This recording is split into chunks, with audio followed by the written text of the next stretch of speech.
Jeff, let's talk about Eric Young, man. This bikini contest is something else. He's going to be doing a bikini contest. I can't believe this is real with Tracy. And Lord have mercy, Tracy's bringing the thunder. Shout out to Frankie Kazarian for no reason in particular. And then we see our pal, Eric Young here, disrobe, and he reveals that he's got SpongeBob boxers. They start to say, hey, no, that doesn't count.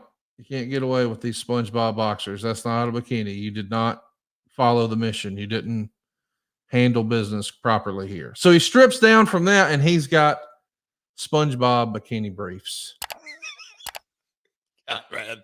It comes out in the newsletters during this time that Dutch Mantel just loves Eric Young and his quote unquote goofiness, which is why he's getting such a big push. I know you've sort of been heaping praise on, and it's been a love fest from you, but Dutch clearly a huge fan of all the gaga, if you will, from Eric Young. And look, Dutch, I mean, like the synopsis of Dutch in totality, and he has been a booker in Tennessee and all kind of place. In Puerto Rico, he'll tell you he made his most money in blood and guts angles with Carlos Colon. So that is kind of his origin from Oil Trough, Texas, or Bucksnort, Tennessee, depending upon where he wanted to be announced from. But he understood, Dutch smart dude, understood that the comedy relief, if you will, enhances everything done correctly. And look, it's subjective. You know, this bikini contest, obviously tongue in cheek, it's so ridiculous. But when you have the talent, and yes, shout out to Tracy. And look, Tracy, Bobby Roode, Eric, I'll call it the Canadian contingent. They all knew each other, understood at a very, very micro level the nuances and the personalities of each other. JB, you know, we've often joked, you know, the mean gene, if you will, but whether it's Bob Barker, Bob Eubanks, any game show host, Richard Dawson, you know, the guys, I'll call it kind of the MC, if you will, of certain things that really enhance the Ryan Seacrests of the world, if I'm going to get a little bit more current, but just kind of have that personality as almost without doing it, Conrad, and I hope I'm explaining this right, but JB has a talent, and Eric and Tracy, all three of them, but JB especially, as if I'm going to break the fourth wall and I'm going to look into the camera and I'm going to give you kind of a wink, wink. But hey, man, let me invite you into this. Enjoy yourself. Sit back and just enjoy the absurdity. And for all the folks that are the 5-star specialty and going to rate matches and want wrestling, we got it. This ain't for you. It's a perfect time for you to take a bathroom break or to go in the other room, or if your friend's in their room and you might get embarrassed that this is on your television, preface it by saying, hey, I'm going to turn this off. It's going to be whatever it may be. We know it's not for everybody, but the creative decision made is this is, we're going to go for it. If you don't like it, you don't like it. It's not your cup of tea. But the fact that there's a male and a female in a bikini contest, and these two, and just the whole backstory to it, you don't have to ask if it got over. Just watch I hope we get a chance on social to watch it back. Just watch the audience.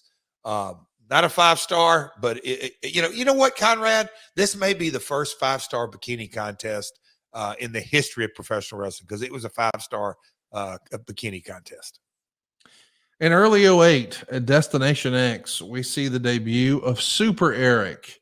It's going to be Relic, which is killer backwards. Hey now. And Goldust taking on Eric Young and Kaz. And this is where we see the debut of Super Eric. Talk to me about this new coat of paint, or the new paint of coat, as Bruce would call it. Well, I think in this era, this is 07. No, but we're already in 08 probably by now. Yeah. Uh, Oh wait. as we'll call it, developing the roster and everything that goes with it. Action figures come into play, video game comes into play. How can we monetize talent? At the end of the day, the old conversation that Jeff and Jarrett had with Bob Carter, one of the conversations early days, at the very core of this industry. And, my dad and Jerry Lawler's tag team in business is, to me, a very good example. How can I make the most money by monetizing the intellectual property that we own? And that was how they made a lot of money through the years. It's really no different when you look at Eric and say, okay, paranoid Eric and this and that.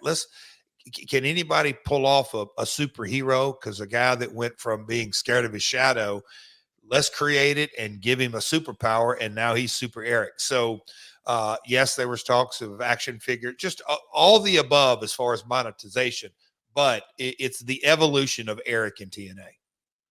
What was neat to me though is when we saw Eric Young, who's done the silly bikini contest and he's done the, don't fire Eric, and now he's doing the super Eric. When things get serious in this whole main event mafia versus TNA storyline, Eric shakes it off Yep. and says, "Hey, no kidding around.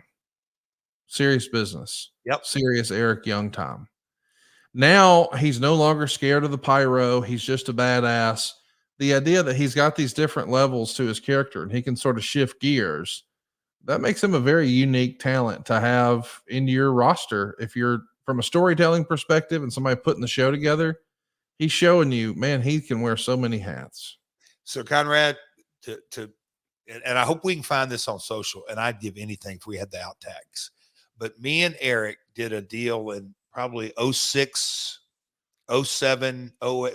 It was when Cornette was going to put me, and I was going to have to, I was the champion, or I think I was going to have to, I don't know what the exact, but if we could show it, but if we show it back on social or on YouTube, the lie detector test. Conrad, I broke so many times during that when we were shooting it, or JB, and it was because of Eric. Eric was so freaking funny. We could not quit laughing.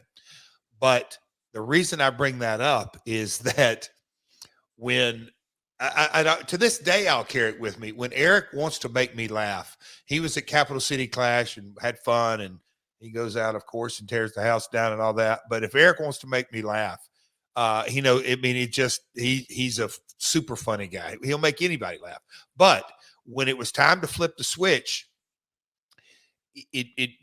Eric, in his way, in his manner, because Main Event Mafia had formed, they're taking over, they got the belts, they were running roughshod.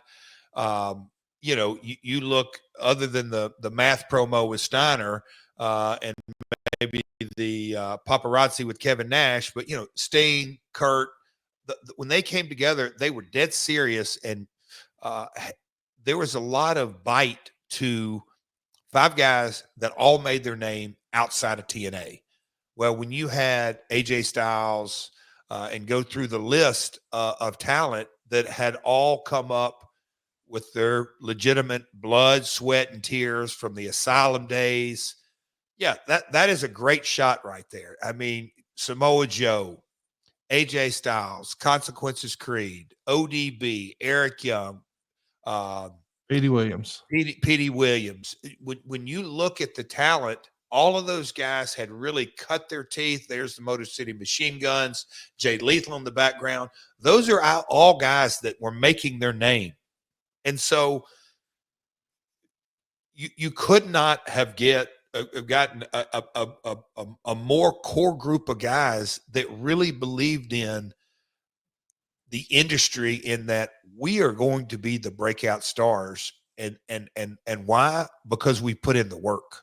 Just like, the Steiners had put in the work in Japan in early WCW days, or Harlem Heat and Booker, and he'd put in his time, or Nash going through the Vinny Vegas time, and then the Diesel time, and then all the success at NWO, and Kurt doing his grind. So those are all those. It was very obvious that the main event Sting and his entire run, and those five guys were not wanting to, storyline purposes, let the young guys shine. So the front line of those teams I just described, there was a lot of reality in that. And when you have the history of an Eric Young who did a bikini contest and was paranoid and storyline purposes took nerve pills and was my guru on a lie detector test, all the nonsense. And then all of a sudden he said, hey folks, I ain't bullshitting around here. I'm serious. It made the angle that much better. And Eric did it to a T.